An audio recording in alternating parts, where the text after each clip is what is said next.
আসসালামু আলাইকুম ভাইয়া।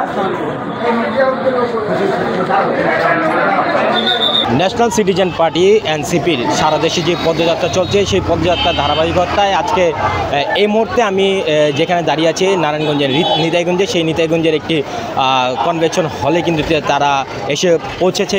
এখন তারা এখানে খাওয়া দাওয়ার পরে তারা রেস্ট করবেন এবং যে এখানে নিহত হয়েছিলেন একজন শিশু, সেই শিশুর পরিবারের সাথে তারা সাক্ষাৎ করবেন। সাক্ষাৎ করার পরপরই কিন্তু তারা পদযাত্রা শুরু করবেন বিকাল 4টায়।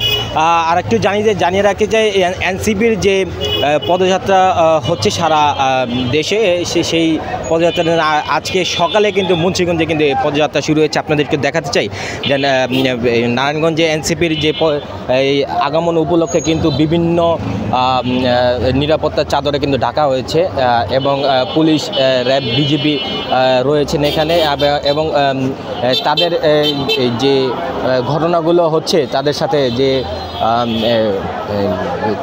যে গোপালগঞ্জে যে ঘটনা হয়েছে সেই ঘটনা বিবেচনা করে কিন্তু নারায়ণগঞ্জে তাদের আগমন উপলক্ষে কিন্তু বিশেষ নিরাপত্তার চাদরে ঢাকা হয়েছে।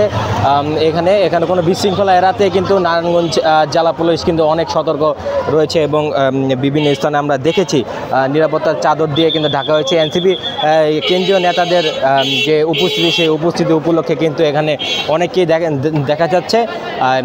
তাদের এখানকার যে কনভেনশন হল রয়েছে সেই হলের সামনে কিন্তু অনেকেই ভিড় করছেন এবং বিভিন্ন স্লোগান দিচ্ছেন তাদের নেতাদেরকে মন আকর্ষণ করার জন্য।